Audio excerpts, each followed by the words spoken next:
नमस्कार, आप देख रहे हैं टाइम्स न्यूज और मैं हूं आपके साथ कंचन। इंदौर के लसूड़िया थाना क्षेत्र के महालक्ष्मी नगर में रहने वाले बिजनेस डेवलपर हेमंत पाल सुसाइड मामले में एक कोच ने आत्महत्या की प्रति उकसाने वाले मामले में जिन लोगों के खिलाफ पुलिस ने प्रकरण दर्ज किया था उस प्रकरण को निरस्त कर दिया है। इस दौरान आरोपी पक्ष की ओर से विभिन्न तरह के तर्क कोर्ट के समक्ष प्रस्तुत किए थे और उसी के आधार पर इस पूरे मामले में कोर्ट ने एफआईआर को निरस्त कर दिया। तकरीबन एक साल पहले इंदौर के लसूड़िया थाना क्षेत्र के महालक्ष्मी नगर में रहने वाले बिजनेस डेवलपर हेमंत पाल ने अपने ही घर में आत्महत्या कर ली थी। इस पूरे ही मामले के सामने आने के बाद बिजनेस डेवलपर हेमंत पाल के परिजनों ने उनकी पत्नी नीतू पाल और पत्नी के कृष्णा राठौर पर गंभीर आरोप लगाते हुए पुलिस को पूरे मामले में सूचना दी थी और परिजनों की शिकायत पर पुलिस ने मृतक हेमंत पाल की पत्नी नीतू पाल और पत्नी के मित्र कृष्णा राठौर और एक अन्य के खिलाफ आत्महत्या के प्रति उकसाने की धाराओं में प्रकरण दर्ज किया था। वहीं पुलिस ने आत्महत्या के प्रति उकसाने की धाराओं में 3 लोगों के खिलाफ प्रकरण दर्ज किया और पूरे मामले को कोर्ट के समक्ष प्रस्तुत किया। लेकिन इसी दौरान आरोपी पक्ष नीतू पाल, उनके मित्र कृष्णा राठौर जो कि भाजपा नेता हैं और एक अन्य ने हाईकोर्ट की शरण ली और हाईकोर्ट को विभिन्न तरह की जानकारी दी। इस दौरान आरोपी रहे भाजपा नेता कृष्णा राठौर ने इंदौर हाईकोर्ट को ये भी जानकारी दी है कि पुलिस ने जो सुसाइड नोट जब्त किया है उसमें मेरे हस्ताक्षर नहीं है, बल्कि फर्जी तरीके से मृतक के परिजनों ने ही मेरे नाम का जिक्र करते हुए उसे सुसाइड नोट को बनाया है और उसमें 6 लोगों के अलग अलग तरह से साइन हैं जो कि फर्जी है। इस तरह इंदौर हाईकोर्ट के समक्ष रख अतः उन्हें सब तर्कों से सहमत होते हुए कोर्ट ने इस पूरे मामले को निरस्त कर दिया है। तो वहीं मामले के खत्म होने के बाद इस पूरे मामले में आरोपी रहे कृष्णा राठौर जो कि भाजपा नेता है। उनका कहना है कि कुछ लोगों ने षड्यंत्र पूर्वक मेरी छवि को धूमिल करने के लिए ये पूरा षड्यंत्र रचा था। अब मैं इन सब के खिलाफ मानहानि का दावा कोर्ट में लगाऊंगा। फैसला 4-5 दिन पहले आ गया, हमारे वकील अभय सारस्वत जी द्वारा आया है फैसला, और मेरे खिलाफ 306 का एक झूठा मुकदमा बनाया था जो कि मृतक के भाई राजेश पाल और राधेश्याम पाल ने बनवाया था। सुसाइड नोट उनने लिखा और मुझे प्रॉपर्टी, इनकी आपस में कोई विवाद चल रहा था प्रॉपर्टी का, लेन देन का, उन्होंने पता नहीं उसकी हत्या करी है या उसके साथ क्या किया मुझे नहीं पता। मैं रतलाम था मेरे घर पे। लेकिन इस दौरान आप पर आरोप लगे थे कि आपके और उनकी बीवी के अवैध संबंध थे, आपने घर में टोना टट्टी करी और उसके बाद उनकी मौत हो गई। कुछ जादू टोने। मैं हिंदू समाज से हूँ, तिलक लगाता हूँ, इसके अलावा मेरे पास कोई भी नहीं है। जय श्री राम अपन बोलते हैं, अपन कहाँ टोने टोट के करेंगे। पत्नी से अवैध संबंध के भी आरोप लगे थे। वो मेरी बहन है। तो तमाम तरह के जो पैसे मैं हितेश के पास जाता था, हितेश मेरा खास दोस्त था।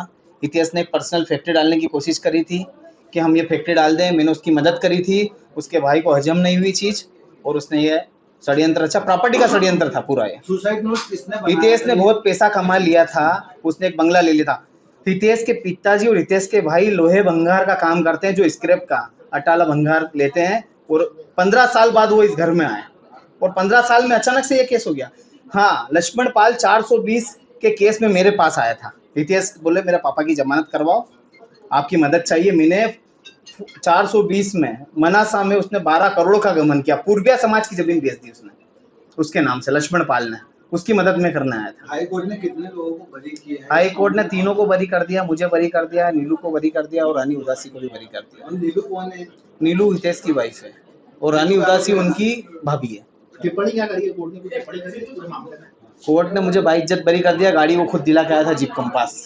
क्या तथ्य रहा है आपको बरी होने के? क्या मुख्य वजह रही? जीप कंपास गिफ्ट नहीं है मुझे, जीप कंपास खुद हितेश मुझे दिला के लाया था। जो आदमी मुझे गाड़ी दिला के आ रहा है शोरूम से 4 महीने पहले, वही कैसे लिख देगा आज रात को 12 बजे मेरी वाइफ ने गाड़ी गिफ्ट कर दी? इसके अंदर सुसाइड नोट पे नकली पाया गया है। 6 सिग्नेचर है, 6 सिग्नेचर है सुसाइड नोट पे। मेरी छवि धूमिल करी भाजपा में, मेरे घर बुलडोजर चलवाने की कोशिश करी इन्होंने, मुझे पूरा ध्वस्त करने की कोशिश करी। अब जिस तरह से आपकी मेरी छवि धूमिल हुई है इस केस में पूरी। अब आप दूसरे लोगों पर कोर्ट जाओगे? दूसरे लोगों मैं मानहानि करूंगा। किन लोगों पे करोगे? राधेश्याम पाल, राजेश पाल, जिस में केस में इन्वॉल्व है उन पे मैं मानहानि करूंगा। ये लोग कौन है राधेश्याम? मैं संगठन से हूँ, मैं हिंदू नेता हूँ। मेरी छवि धूमिल कर दी है, बस मैंने अपने आप को कुछ नहीं किया। बस आपका नाम? कृष्णा राठौड़, माओ वाला, हिंदू नेता, भाजपा। पुलिस लसूड़िया द्वारा एक एफआईआर रजिस्टर्ड हुई थी। हितेश पाल ने सुसाइड किया था।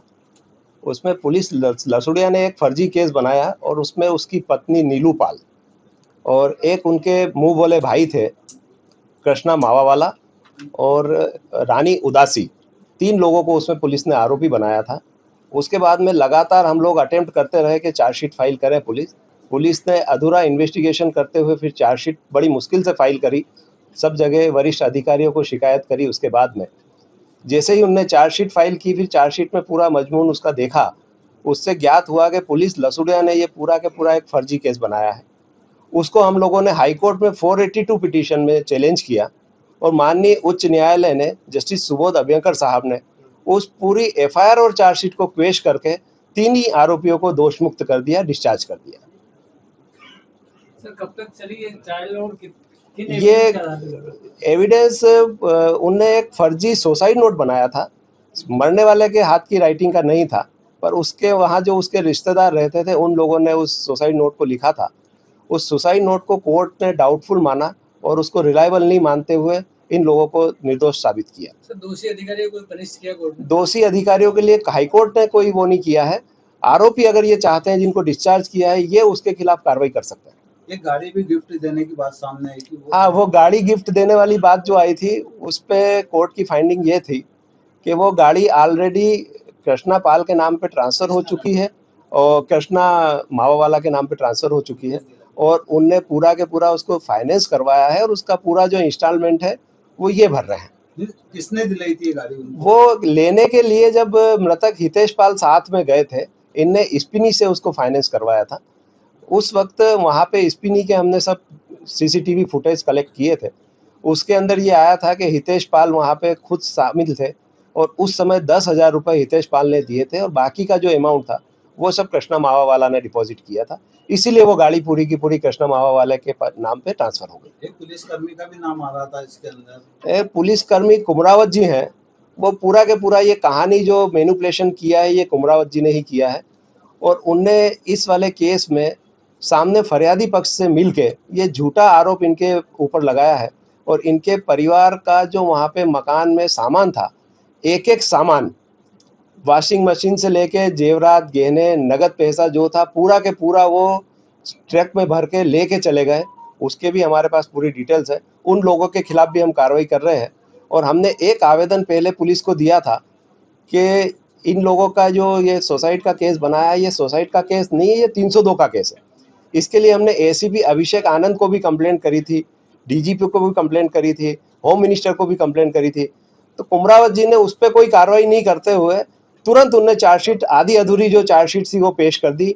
इवन यहाँ तक जानकारी आई है कि इनके जो मोबाइल फ़ोन लिए थे वो मोबाइल फ़ोन की जांच रिपोर्ट भी नहीं आई है, उसके अलावा पहले ही उनने चार्जशीट फाइल कर दी। पुलिस पर कोई कार्रवाई मतलब पुलिस पे हम कार्रवाई कर रहे हैं। पुलिस के खिलाफ हम कार्रवाई करेंगे और टार्ट्स में इन लोगों के खिलाफ केस लगाएंगे और इन लोगों की जो मानहानि हुई है उसके खिलाफ भी हम अलग से प्रोसीडिंग कर रहे हैं। टाइम न्यूज़ देखिए अब आपके मोबाइल और स्मार्ट टीवी पर। लाइव प्ले स्टोर से डाउनलोड करें।